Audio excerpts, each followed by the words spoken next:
ستكون هذه المداخلات حول موضوع المؤسسة الاقتصادية في تفاعل مع الأزمات، ونحن نعلم أن المؤسسة لا يمكن لها أن تعيش يعني بصورة بعيدة عن الأزمات، فهي قد تكون طرف في الأزمة وقد تكون كذلك فاعل في هذه الأزمة وقد تكون كذلك ضحية في هذه الأزمة. إذا المؤسسة الاقتصادية في التفاعل مع الأزمات بين التأثر والتأثير على حقوق الأشخاص، l'entreprise économique et l'interaction avec les crises influencer et influençant les droits des personnes.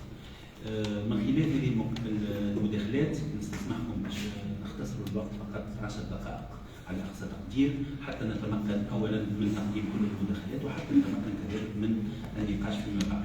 على ما اعتقد ان المداخلتين الاولى والثانيه سوف تكون باللغه الفرنسيه، وادعو السيده الاستاذه هاله بن سعد، استاذه باحثه في المعهد العالي للدراسات القانونيه والسياسيه القيروان ودكتوره في القانون العام حتى تقدم لنا مداخله حول l'entreprise économique et la protection des droits humains fondamentaux. الكلمه سيدة. Merci, Monsieur le Président. Alors, je suis ravie et honorée de prendre la parole aujourd'hui au sein de ce colloque qui porte sur un sujet d'une actualité brûlante, l'entreprise économique et le droit. Je tiens tout d'abord à exprimer ma profonde gratitude à mes deux chers professeurs qui m'ont enseigné pendant des années à la faculté de droit de Fax, Monsieur le doyen Mohamed El-Qasantini, qui m'a dirigé donc, pour mon mémoire de master ainsi que ma thèse de doctorat, aussi le professeur Seli Graham. Je tiens à remercier également le directeur de l'Institut, Monsieur Galim Hacheni, ainsi que Monsieur Abdou Amnabidi, chef du département de droit privé. Alors, je félicite et je remercie principalement les organisateurs qui, leur travail acharné et dévouement ont créé cet espace de réflexion et de dialogue. Alors, mon intervention porte sur le sujet ou l'entreprise économique et la protection du droit humain. Un sujet qui met en relief un rapport dialectique entre deux intérêts contradictoires.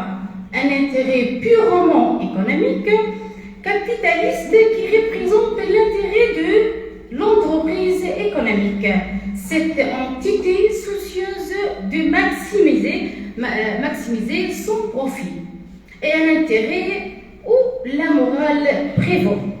Et c'est ce dernier qui représente l'intérêt ou réalise la protection des droits fondamentaux. Le thème de cette intervention nous invite à réfléchir à la manière dont les acteurs économiques peuvent concilier performance, rentabilité et respect des droits fondamentaux, permettent par là un passage de l'opposition à la complémentarité entre éthique et économie. Alors, assurer l'effectivité de l'ensemble des droits fondamentaux est un enjeu essentiel pour conjuguer l'économie et les droits de l'homme et éviter ainsi que les deux processus, la globalisation économique et l'universalisation des droits de l'homme, ne deviennent conflictuels.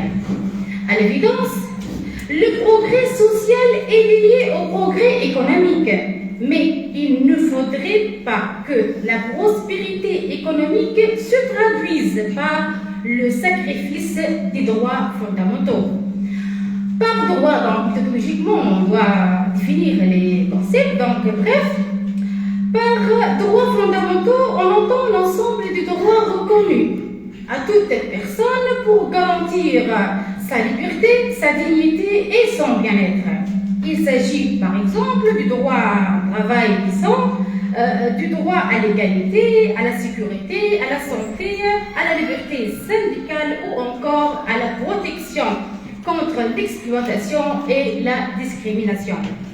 Ces droits sont reconnus par la Déclaration universelle des droits de l'homme, les conventions internationales et les différentes constitutions, notamment la nôtre.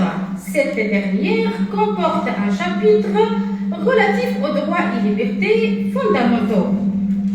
La qualification fondamentale d'un droit tient essentiellement à cet énoncé constitutionnel. Quant à l'entreprise économique, tout le monde sait à peu près ce que signifie cette notion, mais la définition est problématique, ce qui m'empêche de me hasarder et de prétendre avancer une définition d'une notion forcément approximative, floue, fluente et à géométrie variable, et cette idée a été confirmée rigoureusement pendant les premiers jours de ce colloque-là. Néanmoins, tout le monde est d'accord que l'entreprise économique est toute organisation qui exerce une activité productive ou commerciale dans le but de réaliser un profit. Elle mobilise des ressources et interagit avec de nombreux acteurs, salariés, consommateurs et clients.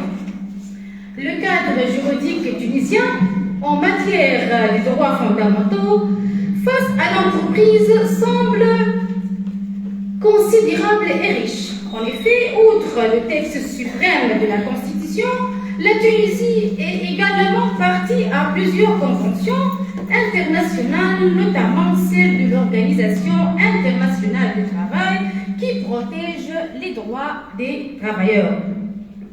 Le Code du travail tunisien encadre aussi les relations professionnelles, par exemple en ce qui concerne la durée du travail, salaire minimum, sécurité au travail.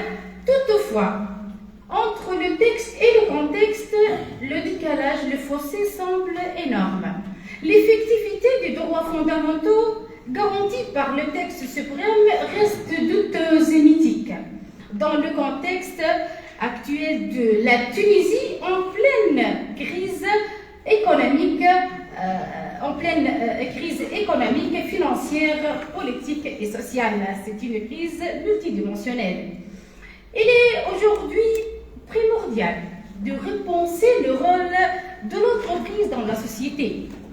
D'ailleurs, la responsabilité sociétale des entreprises, RSE, est un sujet de plus en plus présent dans les débats et les discussions au sein des entreprises et des institutions publiques.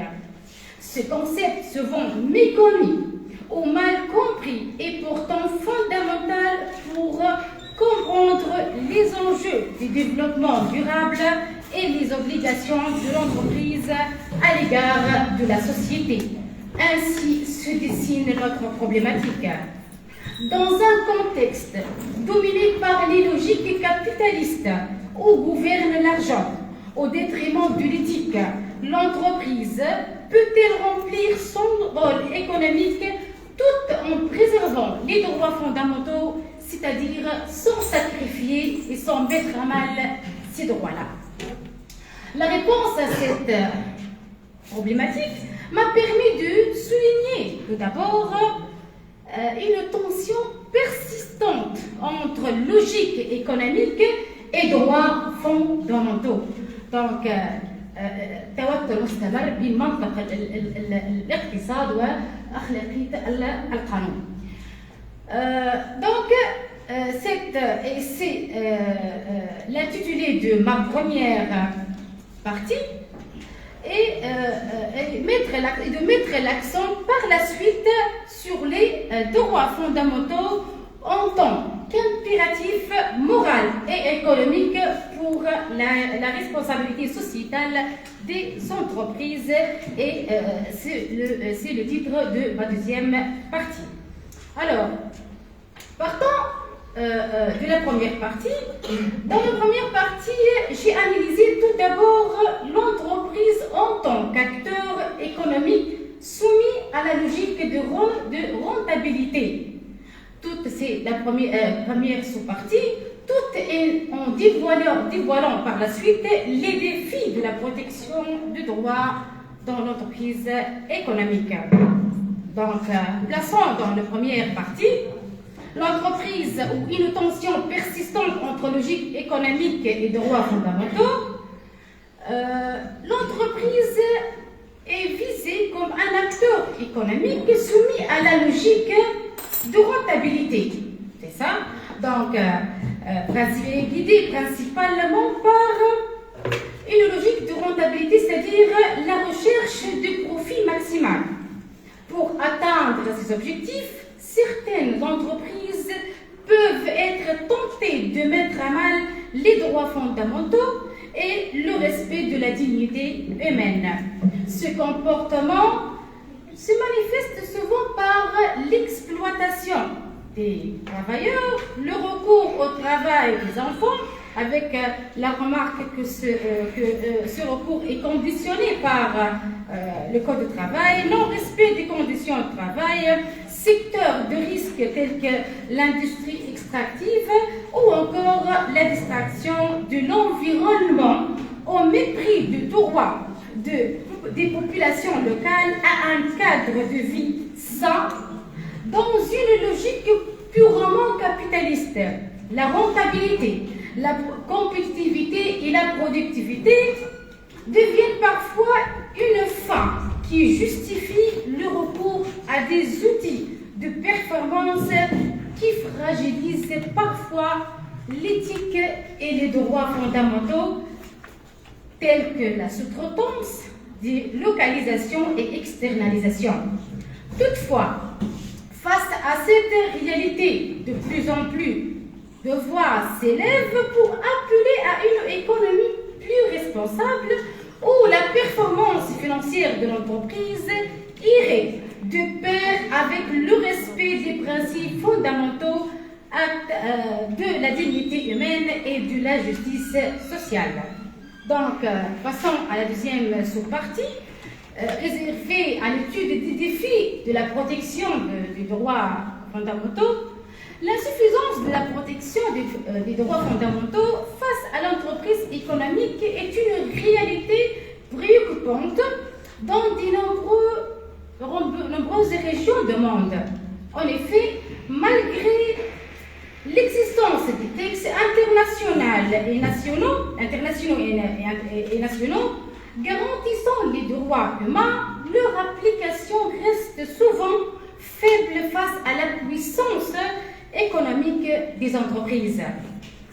Celles-ci opèrent parfois dans un vide juridique ou profitent de législation peu contraignante et équivoque pour maximiser leurs profits au détriment des droits des travailleurs, des communautés locales et de l'environnement.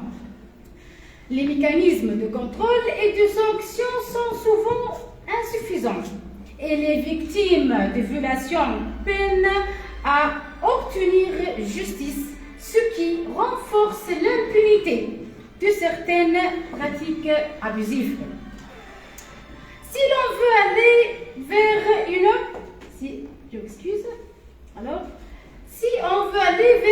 économie plus humaine, vers la moralisation de l'économie, cette idée a été évoquée par les présidents intervenants hier, plusieurs défis doivent être relevés. Le premier défi est celui de la régulation. L'État doit renforcer le mécanisme de contrôle, lutter contre le travail précaire et étendre la protection sociale à tous les secteurs, y compris l'économie informelle, de ce délire-là. Une réflexion autour d'une loi sur le devoir de vigilance à l'image de ce qui se fait en France et en Europe serait souhaitable. Le deuxième défi, c'est celui de la conscience collective. Les entreprises doivent comprendre que le respect des droits humains est un facteur de stabilité et de performance à long terme. les syndicats doivent continuer à jouer leur rôle de veille et de médiation. Les consommateurs ont leur mot à dire en valorisant les marques éthiques. Alors, en passant à la deuxième partie, les droits fondamentaux, un impératif moral et économique pour la RSE. La RSE désigne l'intégration première sous-partie réservée aux droits humains en RSE, une fondation éthique. Alors, la RSE, c'est-à-dire responsabilité sociétale des entreprises, désigne l'intégration volontaire par les entreprises des préoccupations sociales et environnementales. Donc, à leur activité économique et à leur relation avec leurs parties prenantes, clients, fournisseurs, employés, investisseurs, etc. Autrement dit, il s'agit pour les entreprises d'adopter un comportement responsable vis-à-vis de la société et de l'environnement, en tenant compte des impacts économiques, sociaux et environnementaux de leur action. Déjà, la Commission européenne définit en 2011 la RSE, la responsabilité des entreprises vis-à-vis des faits qu'elles exercent sur la société. Pour assurer un développement durable et une croissance économique responsable, la RSE repose sur 3 piliers fondamentaux qui doivent être pris en compte de manière équilibrée par les entreprises. Le premier pilier, c'est le pilier économique de la RSE, qui concerne la capacité des entreprises à créer de la valeur et à générer des bénéfices sur le long terme, tout en assurant une répartition équitable de ces bénéfices entre les différentes parties prenantes. Cela implique notamment une gouvernance transparente, une gestion efficace des risques et une politique d'intervention responsable et rationnelle. Le pilier social, donc deuxième pilier de la RSE, englobe les questions liées au respect des droits de l'homme, à l'égalité des chances, à la diversité et à la qualité de vie au travail. Les entreprises doivent veiller à promouvoir l'équité et la justice, à assurer des conditions de travail décentes et à favoriser l'épanouissement professionnel de leurs employés. Troisième pilier, le pilier environnemental de la RSE vise à préserver les ressources naturelles et à minimiser les impacts négatifs des activités des entreprises sur l'environnement. Cela comprend la gestion des déchets, par exemple, la réduction des émissions de gaz à effet de serre, la promotion de l'économie circulaire. Le concept de RSE est en constante évolution et les attentes des parties prenantes et des régulateurs sont de plus en plus exigeantes.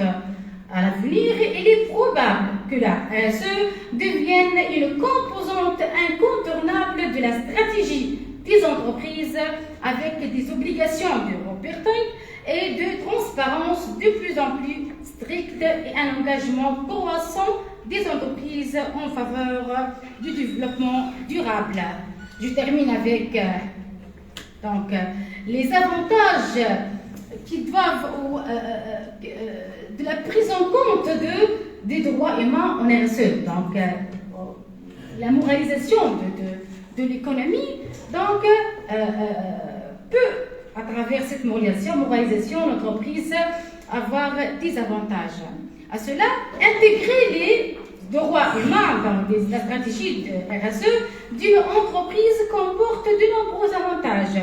Parmi les bénéfices les plus significatifs, on peut citer le renforcement de la réputation et de la marque, les entreprises qui démontrent leur engagement envers les droits humains gagnent en crédibilité et renforcent leur image de marque. Les consommateurs sont de plus en plus enclins à soutenir les entreprises socialement responsables. ce qui peut se traduire par une fidélité accrue et une meilleure réputation sur le marché. Deuxième avantage, réduction des risques juridiques et financiers.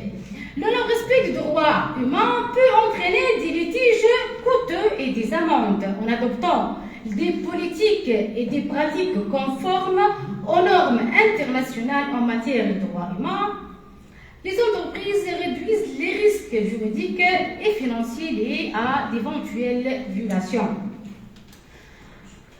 Autre avantage, attraction et rétention de talents. L'entreprise engagée dans la protection des droits humains attire généralement des talents de qualité et les retiennent plus longtemps. Les employés sont plus susceptibles de rester dans une entreprise qui les traite équitablement et qui respecte leurs droits. Enfin, l'amélioration, ce dernier avantage, amélioration de l'efficacité opérationnelle. La prise en compte des droits humains peut améliorer l'efficacité opérationnelle en réduisant les conflits internes et en favorisant un environnement de travail positif et en minimisant les interruptions de production dues à des grèves et à des litiges. L'intégration du droit humain en RSE ne doit pas être perçue comme une contrainte, mais plutôt comme une opportunité de faire le bien, tout en faisant des affaires. Pour conclure, l'entreprise économique n'est pas neutre. Elle a le pouvoir de nuire, comme elle a celui de faire le bien. Il ne s'agit pas de choisir entre rentabilité et éthique, mais de réconcilier les deux. Les droits humains fondamentaux les droits humains ne doivent pas être une variable d'ajustement dans la quête de profit. Ils doivent être une boussole, un fondement inéliable de toute activité économique. Et merci pour votre attention. Merci d'avoir respecté le temps, sur le temps affiché sur le programme, mais vous n'avez pas respecté. J'ai dépassé le temps, non? Donc, oui, vous avez doublé le temps. On s'est mis d'accord sur une dizaine de minutes. Voilà, merci pour cette présentation dans laquelle vous avez essayé de démontrer donc, le souci du législateur et de la pratique également, de concilier entre deux impératifs qui sont contradictoires, à savoir l'intérêt de l'entreprise d'un côté et les droits humains ou l'intérêt général d'une manière donc une conciliation difficile. C'est pourquoi nous avons intégré donc, la RSE comme étant une des solutions. Voilà, sans plus tarder, je vais passer directement la parole السيدة مروة المدب أستاذة باحثة في المعهد العالي للدراسات القانونية والسياسية في القيروان ودكتورة في القانون العام ستحدثنا حول موضوع هام جدا كذلك وهو l'entreprise économique et la guerre. Bien évidemment, on est là-dessus. نحن في ضمن هذا المشاكل لكن الكلمة والتجوبي لا تتجاوزين. Merci Monsieur le Président. Je tiens d'abord à remercier nos chers professeurs qui nous ont honorés aujourd'hui par leur présence et leur participation à ce colloque. Je remercie également les organisateurs de ce colloque ainsi que l'administration de l'Institut supérieur des études juridiques et politiques de Kérouan. Mon intervention va porter sur le sujet suivant, c'est l'entreprise économique et la guerre contemporaine. L'accélération et l'approfondissement du processus de mondialisation de l'économie capitaliste entraînent avec eux un ensemble de paradoxes et de contradictions qui posent autant de défis théoriques que pratiques. Parmi ceux-ci s'impose un vaste chantier de réflexion sur la nature complexe des relations entre les entreprises multinationales et le cadre institutionnel et politique des pays où elles s'implantent. En effet, dans un contexte d'intégration économique mondiale et mobilité accrue du capital, les multinationales apparaissent comme des vecteurs de développement économique pour les différentes nations. En amorce, nous traçons un portrait du rôle central que jouent les multinationales dans le processus actuel de mondialisation. tant par leur taille, leur omniprésence que par leur implication directe dans les transformations de l'économie mondiale. Ces dernières viennent imposer leur agenda au niveau planétaire. Selon Alfred Chandler et Bruce Maslach, dans leurs ouvrages Multinational Corporations and the New Global History, their power and effects are almost incalculable, not only to the economy but also to the politics, society, culture, and values.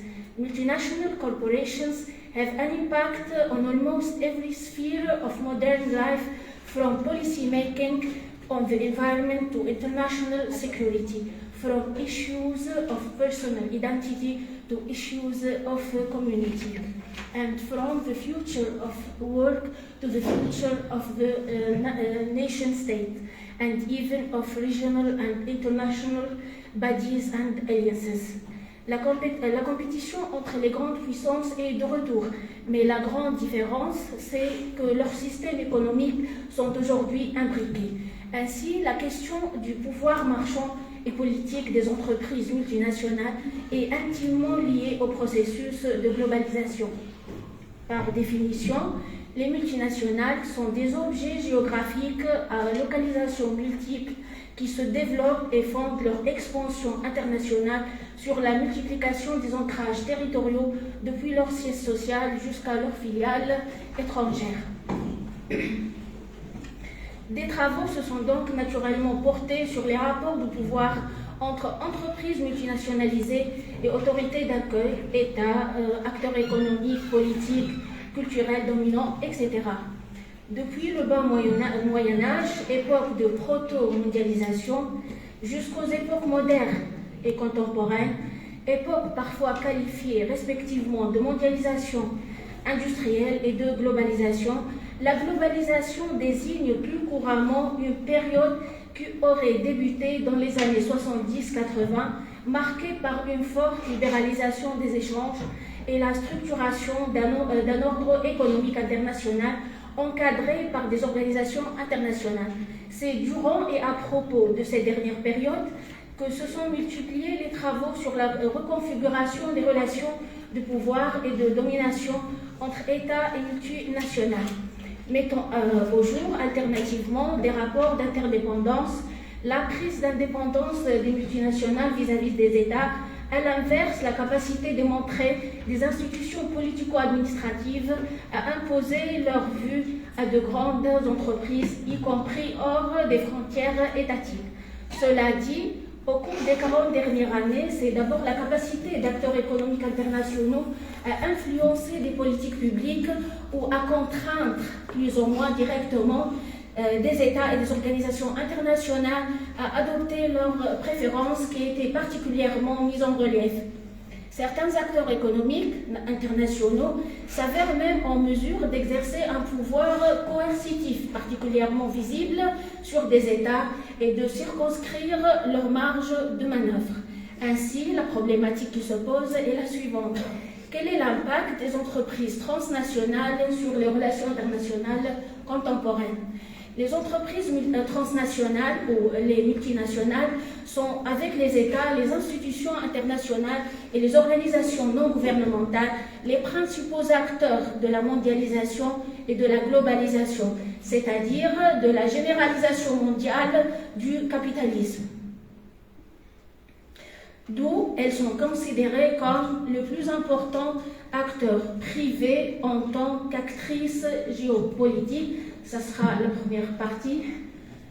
Et par la suite, comme instrument indispensable de sécurité et de guerre. Première partie. L'entreprise économique, c'est une actrice géopolitique. La fin du monde bipolaire a eu pour effet indirect de consacrer l'entreprise transnationale comme acteur géopolitique à part entière. En effet, les grandes entreprises multinationales ont acquis une dimension et une influence parfois supérieures à de nombreux États. Et elles en ont profité pour développer une autonomie comportementale Petit a. Désormais, ces entreprises multinationales jouent un rôle prépondérant dans les affrontements interétatiques, notamment dans la nouvelle guerre économique. Petit a, l'entreprise économique, un instrument de la puissance économique des États. Indéniablement, les industries stratégiques, le transport, les énergies, les télécommunications, se sont émancipées de la tutelle des États grâce au mouvement de dérégulation, et certaines activités militaires ont même été privatisées. Également, la défense des intérêts économiques des entreprises privées est devenue un axe majeur de la diplomatie de gouvernement. En outre, les entreprises les plus puissantes pratiquent un lobbying actif pour orienter en leur faveur la politique étrangère des États ou les décisions d'organisations internationales. Cependant, l'entreprise à dimension mondiale voit peu à peu émerger une société civile internationale dont elle devra intégrer les exigences. La guerre en Ukraine a accéléré une tendance à l'œuvre depuis plusieurs années et qui correspond aux évolutions du système international et de l'internationalisation des entreprises. Au cours de la guerre froide, le secteur privé était peu affecté par la rivalité entre les blocs. Les systèmes économiques étaient hermétiques et leur interdépendance limitée, voire inexistante. Les entreprises étaient donc peu affectées par l'instabilité dans les relations entre les États-Unis et l'Union soviétique. Les interactions politiques entre les blocs répondaient à des règles du jeu prévisibles et préservent le statu quo. Les préoccupations géopolitiques du secteur privé se réduisaient à l'instabilité régionale en Afrique et au Moyen-Orient. Depuis le début de la guerre d'Ukraine, la géopolitique a rattrapé l'économie. Les turbulences des relations internationales affectent de plus en plus les entreprises et les investisseurs. D'après une enquête d'Oxford Analytica publiée en avril 2025, 93% des multinationales indiquent avoir enregistré des pertes liées au contexte géopolitique contre seulement 35% en 2020. Ainsi, on peut conclure que les conquêtes commerciales ont commencé à supplanter les conquêtes territoriales. Petit b, un rôle prépondérant des entreprises économiques dans la guerre économique. Les conflits économiques entre les États sont fréquents dans l'histoire de l'humanité. De ce fait, les actions économiques destinées à fragiliser un espace de décision politique et économique jugés adversaires ou ennemis sont courantes. Il existe de nombreuses stratégies, plus ou moins bien définies, allant de comportements guerriers à la persuasion, en passant par des mesures coercitives plus ou moins contraignantes. L'économie est à la fois une arme et une cause des conflits entre les États et les grands acteurs économiques du monde contemporain. Aujourd'hui, l'ouverture économique et commerciale à l'international débouche sur des affrontements économiques qui impliquent tous les acteurs de la scène économico-politique internationale. Ce paradoxal mélange d'hyper-concurrence mène assez souvent à des situations de conflictualité économique cachée ou affichée, où entreprises et États s'affrontent sans merci. Cette concurrence est considérée comme une guerre économique par plusieurs économistes. La concurrence internationale peut être définie de manière générale comme le processus par lequel les entreprises multinationales rivalisent entre elles sur le marché mondial pour satisfaire au mieux les attentes des clients. Cette dynamique peut prendre différentes formes. Les entreprises peuvent s'affronter sur le terrain des prix, elles peuvent tenter de se différencier les unes des autres par l'innovation ou la différenciation des produits, qualité, variété, mais aussi par leur capacité de s'adapter aux normes spécifiques de chaque pays. Or, que la concurrence internationale de nos jours incite les entreprises et les États à réactiver des actions économiques, parfois létales, comme leurs ennemis économiques, ou à développer de nouvelles stratégies pour se protéger contre les violences concurrentielles. L'émergence de nouveaux pays capitalistes a donné une nouvelle forme à la réalité concurrentielle. La croissance économique ne se fait pas au nord. Le chamboulement du centre de gravité de l'économie mondiale a entraîné à la fois la fin de la rente et l'exacerbation de la compétition qui bouscule tous les acquis et les équilibres traditionnels.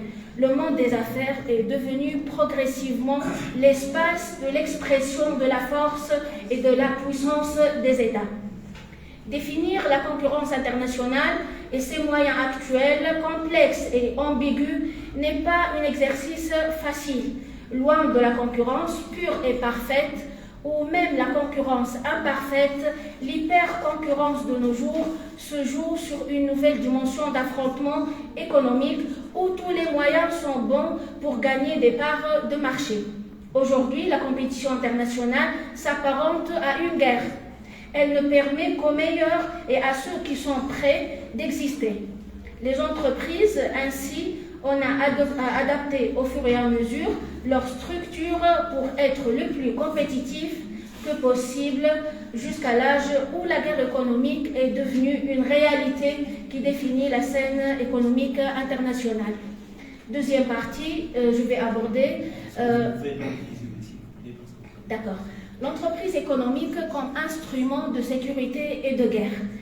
Longtemps conçue comme un moyen de s'approprier des richesses, la guerre ne peut être totalement dissociée de l'économie. Selon Jean-François Daguzan et Pascal Laureau, auteurs de l'ouvrage intitulé « Guerre et économie », l'économie, bien particulièrement les multinationales, joue un rôle indéniable dans le déclenchement des guerres, ou petit a, ou ses répercussions incontestables sur la mise en œuvre du droit international humanitaire. L'entreprise économique dans les conflits armés. Les économies sont de plus en plus sollicitées comme des outils au service de la guerre. Ce constat vaut particulièrement pour notre siècle, durant lequel la guerre a acquis un caractère total. Faire la guerre, ou s'y préparer, signifie investir, produire efficacement et trouver les moyens pour financer cet effort économique. Il en va de même pour la politique de défense en période de paix. En dépit de son impact considérable sur les sociétés contemporaines, les recherches sur les rapports entre économie et défense sont encore balbutiantes. L'attention s'est jusqu'à présent surtout portée sur l'industrie militaire et l'armement. La proximité établie entre militaires et industriels de la défense suscite donc des inquiétudes anciennes et assez universellement partagées par l'ensemble des sociétés contemporaines. Elle s'appuie sur un constat, le nécessaire rapprochement entre armée et entreprise pour définir les caractéristiques des armements nécessaires à la défense d'une société peut conduire à des effets pervers mettant en péril sous une autre forme les intérêts de cette même société. Pour autant, les rapports entre militaires et industriels constituent une réalité dont il convient de rendre compte pour mieux en apprécier les effets sur la mise en œuvre du droit international humanitaire. Dernière sous-partie, l'entreprise économique et le droit international humanitaire.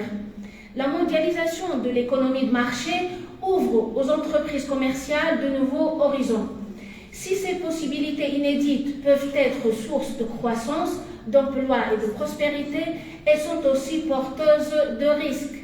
De fait, les entreprises qui explorent ces options nouvelles évoluent de plus en plus dans des climats d'instabilité ou dans des zones touchées par des conflits armés. Un certain nombre d'entreprises ont déclaré qu'elles s'engageaient à conduire leur activité en étant attentives aux réalités des conflits. Conscientes en particulier du fait que leurs opérations peuvent, dans bien des cas, exercer un effet sur l'évolution du conflit et sur les souffrances des populations civiles, elles ont indiqué qu'elles veillent activement à ne pas aggraver les conflits ni leurs effets sur les populations civiles. Les entreprises commerciales connaissent de mieux en mieux le droit relatif aux droits de l'homme. Elles sont nombreuses à avoir adopté des directives internes destinées à garantir que leurs opérations respectent les droits de l'homme, voire dans certains cas encouragent leur respect, ainsi que des politiques visant à limiter la probabilité de contribuer directement ou indirectement à des violations aux droits de l'homme.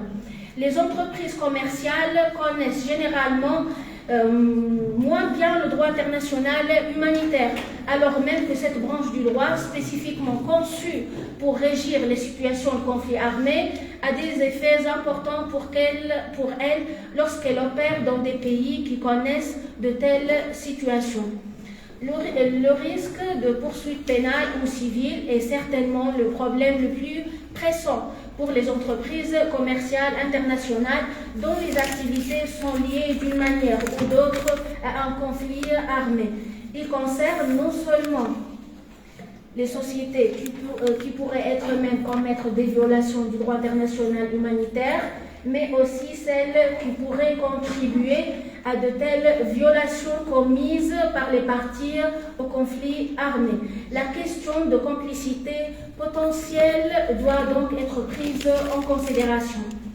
En définitive, la fin de la Seconde Guerre mondiale a entraîné l'évolution de la guerre à l'économie vers une nouvelle forme de relation entre affrontement et économie, ce qu'on appelle la guerre économique. Cette dernière ne considère plus l'économie comme une cible à atteindre par des moyens militaires, mais comme une forme d'affrontement où l'économie devient un moyen d'accroissement de puissance.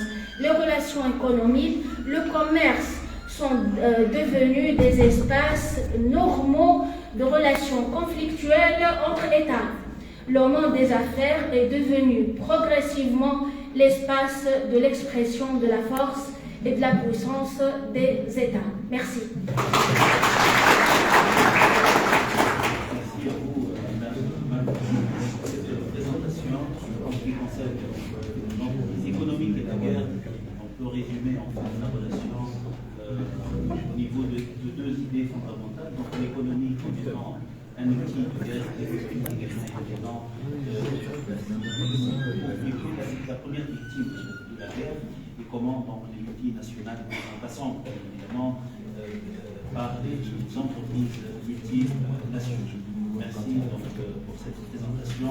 Là où il y a évidemment une continuité au niveau des deux interventions, des deux dernières interventions. Et on va également poursuivre donc ces présentations باللغه العربيه اعتقد سيد جبيل استاذه باحثه بالمعهد العالمي للدراسات القانونيه والسياسيه والقيادان الدكتور عبد الخاص وستحدثنا حول المؤسسه الاقتصاديه والميزانيه. لكن كلمه تفضلي ومع احترام الوقت وعشر دقائق. شكرا سيدي الرئيس. في الحقيقة لا أريد أن أفوت على نفسي فرصة وجود أساتذتي من كلية حقوق الشاقص. شكرا لكل أساتذتي على رأسهم السيد العميد الذي قدرنا، سيد مكريم أستاذي، كذلك السيد القاضي الفاضل الأستاذ منصف لكشاوي. دون أن أنسى بطبيعة الحال معهد العالي للدراسات القانونية والسياسية، دون أن أنسى سيد مدير معهد العالي للدراسات القانونية والسياسية، السيد رئيس القسم، كل زملائي، وكذلك دون أن أنسى الطلبة وكل الحضور. موضوعي هو باللغة العربية المؤسسة الاقتصادية والأزمات نقطة الطرد في مواجهة الأزمات الاقتصادية التي تواجهها المؤسسة. إذا طبق قانون الشغل تقليديا بثنائية ميزته واعتبرت من جوهره وهي ثنائية الأجير والمؤجر. هذه العلاقة التي تربط بين الأجير والمؤجر تقوم على علاقة التبعية القانونية والتبعية الاقتصادية، فكلما قام الأجير بعمله داخل المؤسسة وتقاضى أجرا مقابل ذلك العمل. إذن تتميز العلاقة الشغلية كما نعرف بالتبعية القانونية وكذلك التبعية الاقتصادية، إضافة إلى الشروط العامة التي يجب أن تتوفر في العقد: الركن، المحل، السبب، والأهلية.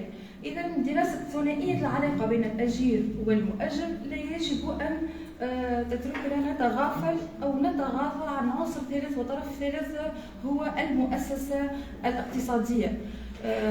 كما تطرقنا بالأمس إلى صعوبة تعريف هذه المؤسسة بالرغم من أهميتها. يمكن أن تتجلى هذه الأهمية بالخصوص في نسق القوانين ذات البعد الاقتصادي التي تتالت، منها قانون 12 أوت 2009 المتعلق بتجارة التوزيع، قانون 18 سبتمبر 2015 المتعلق بإعادة تنظيم المنافسة والأسعار، قانون عدد 8 لسنة 2017 المتعلق بالامتيازات الجبائية، قانون 2019 المتعلق بتحسين مناخ الاستثمار، وكذلك قانون 2024 في 2 أوت المتعلق بتنقيح بعض أحكام المجلة التجارية. عبارة المؤسسة نجدها كذلك منصوص عليها في مجلة الشغل عندما يتحدث المشرع عن غلق المؤسسة، كذلك في قانون إنقاذ المؤسسات التي تمر بصعوبات اقتصادية. تعرض بالأمس السيد العميد أحمد عمران إلى القول بأن برغم تلاقح القوانين ووجود عدد القوانين التي تبين أهمية المؤسسة الاقتصادية إلى اليوم، إلا أنه هذا المفهوم يبقى غامضا، واستخلص إلى أن المؤسسة هي التي تباشر نشاطا قانونيا مهما كان شكلها. كذلك اعتبر السيد العميد أن النشاط التجاري هو بالضرورة اقتصادي، والنشاط الاقتصادي ليس بالضرورة تجاريا بل يمكن أن يتجاوزه. الفصل الأول كذلك من مجلة الشغل بين مجال انطباق هذا القانون وعدد المؤسسات التي يمكن أن ينطبق عليها قانون الشغل. تنطبق أحكام هذا القانون على محلات الصناعة والتجارة والفلاحة وعلى توابيرها مهما كان نوعها العامة والخاصة، الدينية واللا دينية، ولو كانت لها صبغة مهنية أو خيرية. وتنطبق أيضا على المهن الحرة والمحلات الصناعية التقليدية والتعاضديات والشركات المدنية والنقابات والجمعيات والجامعات مهما كان نوعها. إذن هذا مجال انطباق قانون الشغل على كل المؤسسات مهما كانت طبيعتها، ونؤكد على المؤسسات الخاصة بطبيعة الحال. المؤسسة بعد تعريف المؤسسة أو بعد التعرض إلى جملة القوانين التي تتعلق بالمؤسسة، المؤسسة هي كذات معنوية تعيش نفس الصعوبات التي يمكن أن تتعرض لها الذات الطبيعية. لذلك يمكن أن تعرف بعض الأزمات سواء كانت أزمات من الداخل أو أزمات من الخارج، وكلما عاشت المؤسسة هذه الأزمات ستتقابل أو تتعارض جملة من المصالح، من ناحية مصلحة المؤسسة، من ناحية أخرى مصلحة الأجير. من هي المصلحة التي أو الأولى بالحماية؟ هل الأجير كطرف ضعيف في العلاقة التعاقدية، خاصة قبل 1996 دور القاضي في البحث دائما على مصلحة الأجير وفي البحث على تعويض أكبر ليضمن حقوق الأجير، ثم كيف هذا الدور الإيجابي الذي يلعبه القاضي في البحث عن مصلحة الأجير تراجع بتحديد سقف التعويضات. مصلحة المؤسسة أصبحت لها أولوية على مصلحة الأجير، ويمكن أن نستشف ذلك في جل القوانين الحديثة التي نجد فيها عبارة مصلحة المؤسسة. موضوعي هو كما قلت الطرد اللجوء إلى الطرد كحل لتخطي الأزمات التي تعيشها المؤسسة. اللجوء إلى الطرد هو حل استثنائي يمكن أن يعاون أو يساعد المؤسسة لتجنب هذه الأزمات. إذا الطرد ولو أنه معناتها هو ليس عقوبة في الحالة هذه، الطرد هو وسيلة لتخطي المؤسسة هذه الأزمات. الطرد لن يكون بصفة آلية، يجب أن تتوفر جملة من الشروط ويترتب عن هذا الطرد جملة من الآثار. إذا ستكون الجزء الأول ركزت فيه على الشروط الموضوعية والإجرائية لقيام الطرد، ثم في الجزء الثاني آثار المترتبة عن الطرد. بالنسبة للشروط الموضوعية يجب أن تكون هذه الشروط تتوفر فيها السبب الموضوعي أو السبب الذي يجب أن يكون كما يجب أن يكون كما عرفه المشرع سامحوني بطابع موضوعي موجود وسبب صحيح، ويجب كذلك أن يكون السبب جدي مبني على خطورة حقيقية تواجهها المؤسسة. لكن درجة الخطورة يرجع فيها التقدير لسلطة القاضي. المشرع التونسي على حد علمي لم يعرف مفهوم الأسباب الاقتصادية التي من أجلها يمكن للقاضي أن يعتبر أن يقدر السبب بأنه حقيقي وجدي ليقوم به أو ليوافق على إجراء الطرد، على عكس المشرع الفرنسي الذي عرفه في الفصل 321 فقرة أولى من مجلة الشغل الفرنسية على أنه يعتبر طردا لأسباب اقتصادية الذي يقوم به المؤجر لسبب من أو لعدة أسباب ليس لها ارتباط بشخص الأجير والناجم عن حذف أو تغيير مواطن شغل، وتعد جوهري لعقد الشغل والمترتب خاص وتعد جوهري على عقد الشغل والمترتب خاصة عن صعوبات اقتصادية أو تغيرات تكنولوجية. لنحصل هذا المفهوم أن السبب حتى يكون سبب حقيقي وجدي وموجود فعلا يجب أن يكون خارج عن شخص الأجير، أي أن الأجير لم يقم بخطأ شخصي ومن أجل هذا الخطأ قامت أو تدعي المؤسسة بضرورة طرده.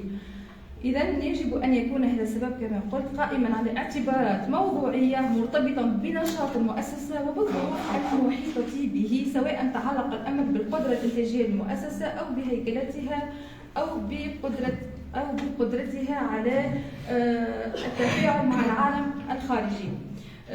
هنا يمكن أن نلاحظ أن تقدير السبب الحقيقي والجدي كذلك يرجع فيه لسلطة القاضي، وهناك اختلافات فقه قضائية حول وجود السبب الحقيقي والجدي وكذلك القوة القاهرة. هناك فقه قضاء اعتبر أن القوة القاهرة في الأعمال الخاصة بالمؤسسات الاقتصادية في الحقيقة هي شيء متوقع، أي أن خطورة الأعمال أو الخطورة في المؤسسات الاقتصادية هي خطورة متوقعة غير مستبعدة، وبالتالي هذا لا ينجل عنه سبب حقيقي وجدي ولا ينجل عنه كذلك الطرد لأن السبب ليس موضوعي. فيما يتعلق بالشروط أحاول أن ألخص فيما يتعلق بالشروط الإجرائية. الشروط الإجرائية تتطلب حسب الفصل 21 وما بعده من مجلة الشغل التثبت من مسألة عرض ملف الطرد لأسباب اقتصادية من طرف المؤجر على تفقدية الشغل. تفقدية الشغل هي في مرحلة أولى يجب على المؤجر أن يعرض ملف الطرد على التفقدية، ثم في المرحلة الثانية سيقع التثبت من تدخل اللجنة المركزية لمراقبة الطرد في صورة فشل المحاولة الصحية أمام تفقدية الشغل. يجب على المؤجر اتباع هذه الشروط الإجرائية الشرطين ليتوفر الشروط الإجرائية. في المرحلة الأولى إذا توفرت الشروط الموضوعية والشروط الإجرائية يمكن أن يقع للأسف طرد الأجير. للأسف الآثار هي أول أثر هو التعويض. كنهاية لا علاقة الشغلية ينجر عنها التعويض. التعويض لماذا؟ لفقدان العامل عمله نظرا للصبغة الاجتماعية للعمل، ونظرا لأنه أي شخص لا يريد أن يترك عمله بصفة تلقائية، وبالتالي يجب أن يعوض عن هذه الخسارة. هنا نحن على الأساس القانوني الفصل 452 من المجلة التجارية. ويمكن بصفة استثنائية أو ما هو المعمول به لا أدري على حقيقة على مستوى التطبيق أنه يقع صلح بين الأجير والمؤجر حول مبلغ التعويض. من ناحية أخرى هناك مكافأة أثر آخر، مكافأة نهاية الخدمة حسب الفصل 22 من مجلة الشغل. كذلك هنا في مكافأة نهاية الخدمة نفرق بين مكافأة نهاية الخدمة الناتجة عن الطرد التعسفي ومكافأة نهاية الخدمة الناتجة عن الطرد لأسباب اقتصادية. وهنا كذلك هناك رأيين فقه قضائيين مختلفين، هل تتشبث بالشروط الواردة في فصل 21/10 أم بمقتضيات الفصل 22؟ في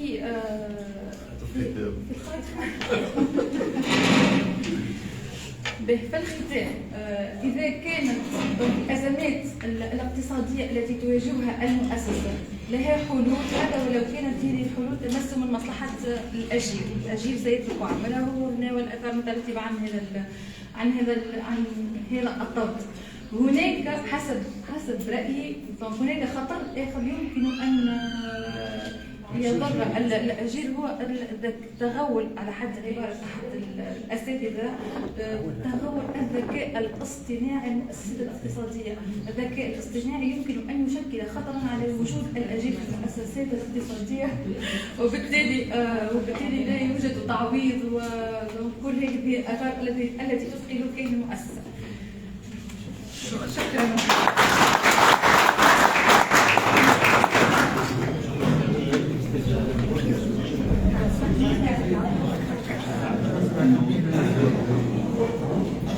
هو حلها هو فتح ملفات جديده في المشاكل التي يمكن ان تطرا بالنسبه للمؤسسه باعتبار انه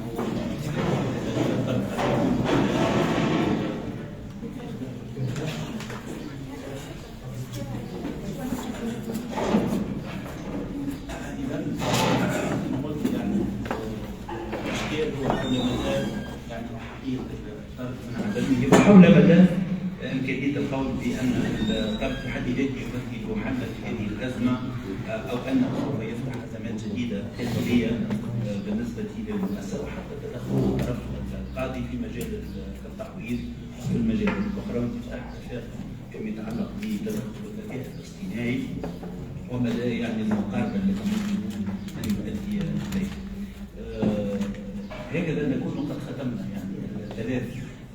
ثلاث مداخلات فيما يتعلق بهذه الحصة الثانية، وسوف أفوض أو أحيل الرئاسة إلى الأستاذ الزميل والصديق السيد عبد المنعم العبيدي حتى يترأس الجلسة الثالثة والأخيرة.